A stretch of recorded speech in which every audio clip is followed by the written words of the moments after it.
Hey, welcome back everyone. I hope you're having a great start to your school year. Today we're going to work on email skills because there's nothing more frustrating than when a teacher or a student receives an email that's poorly written, poorly set up, and it's frustrating. So we are building up those email skills so you can properly communicate with your teachers. Before we start this email video out, I just want to let everyone know, make sure to check your email every single day. You should be checking it every morning or right when you start gold period or just every day. Have a designated time, check your email. Check your email throughout the day. Especially if you're waiting on an email, it never hurts to check back in on your email to see if that person replied to you. Your email is found either right here, if you're at your Google homepage, right here, or you could have a bubble set up for it right there, or in your little grid widget box, right there. So, if I were to click on that, it'd take you over here. I don't need y'all seeing my actual email. So, I have it over here on starred because these are what is appropriate to see for you guys. So, I've got 2 emails here in my inbox, or what we're saying is my inbox right now. And we're going to work on starting an email, how to address one, all that good stuff. So,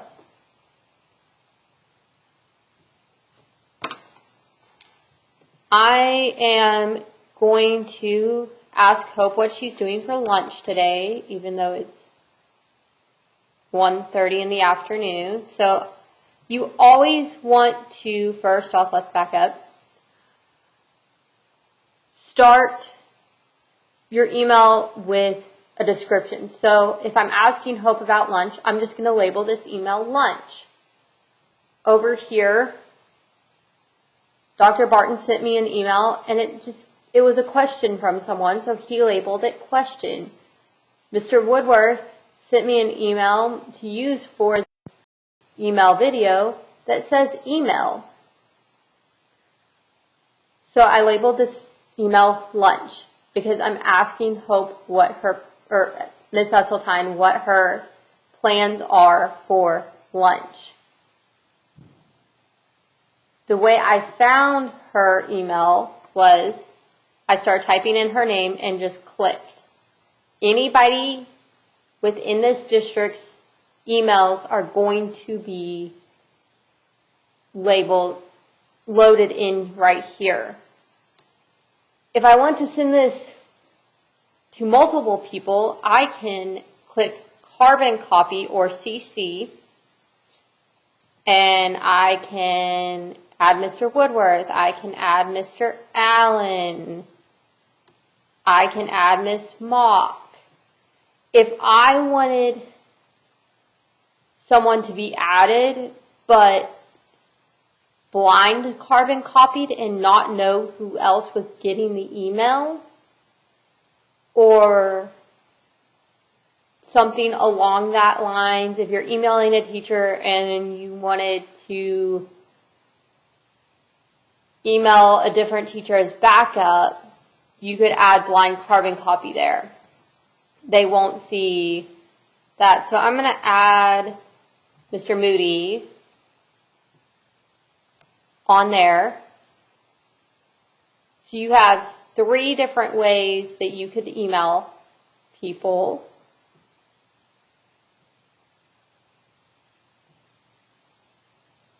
I'm going to first start this email out with a greeting. You want to be professional. Who you are emailing greatly dictates how you're going to start out the email. I start out 99.9% of my emails with just a simple hello.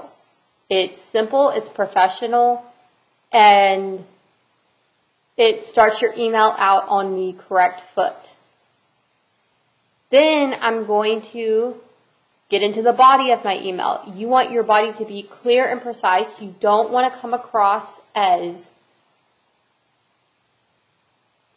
aggressive or demanding. You want to keep a cool, calm, collected tone with your email. So I'm going to say, I was just curious.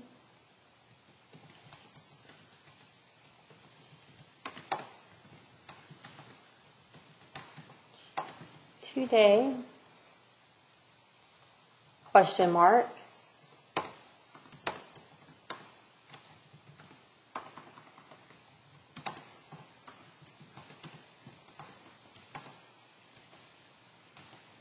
So what you just saw me do when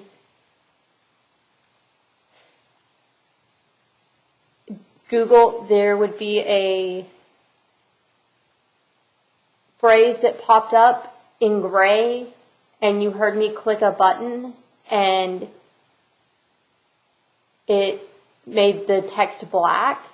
That was called predictive text. I just clicked the tab button and it adds that phrase to the email. Now, if I had just kept typing and not clicked tab, that predictive text would have gone away. So if I click TH, it's not going to do that down here. But you always want to thank the reader for taking the time to read your email. It's always a good idea to just thank somebody. It closes the email out on a right foot. Don't just not say anything. You always want to add your name down here. You could say that you go to Rosebud Lott High School. You could say that you're a senior, class of whatever. I will teach you guys how to set this up in a minute. But this is your basic format of how you should set an email up. To attach something, let me move this. You're going to click right there. It's going to bring up anything that you would need to attach. This is if you're on a PC. If you're on your Chromebook, most of the time you're going to be bringing stuff over from Google Drive. So you would just click that button, insert a photo from there. If you have an internet link, instead of copy and pasting, you could click right here and create a link. You can change the font, you can change the text size, bold, italics, underline, text color. Do not send me emails with white text, neon text, hard to read text. If you're sending an email to a teacher, let's keep it plain and simple, black text. That's all you need. So when you're done and your email looks good, you can click send. Now this is a big one. There is a difference between reply and reply all. If I click reply all, it's going to send this to everyone that Mr. Woodworth originally sent the email to, plus Mr. Woodworth. If I exit out of this and just click reply, it will just send this to Mr. Woodworth. Unless the email says reply all, never click reply all. Always just click reply. It's the most annoying thing in the world when a mass email gets sent out and you click reply all. Be careful with these quick replies because they can also lead to a reply all situation that you might not want to be a part of. how to add an email signature. We're right there. Okay, so I clicked on settings. I'm going to click on see all settings. I am going to scroll down. And I'm going to add MS, since I am now a middle school science teacher as well as a high school science teacher, to my signature. Keep this professional. If you're a high school student, I would say Rosebud Lot, HS, and then maybe under here put class of 2022, 2023, something like that. Keep it simple. As you saw, Mr. Woodworth had a lot underneath his. As you gain degrees and titles and things like that, you can add on. But this just tells you that I am a middle school science teacher. And that's all anybody needs to know. I'm going to scroll down. I'm going to click Save Changes. So when I go back and I click Reply, you see that now that is there.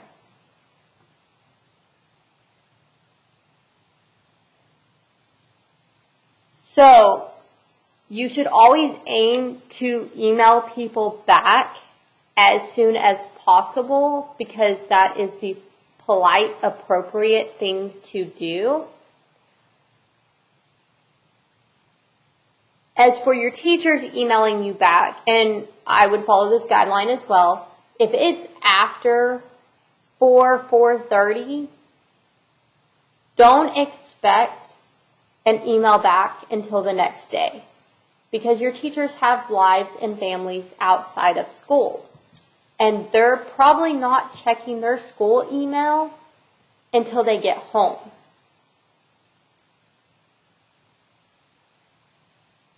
If a teacher emails you asking a question, you should always aim to email them as soon as possible, unless it is very late in the evening or very early in the morning. For example, my business hours, and this varies from teacher to teacher, I don't check my email till I get to school in the morning at about 7:15, 7:30 in the morning, and I don't check my email after I leave school at about 4 or 4:30. Keep that in mind when emailing teachers. So you're supposed to have an assignment to go with this, to practice sending a proper email. Your gold period teacher will hand that out to you now. Have a great rest of your day.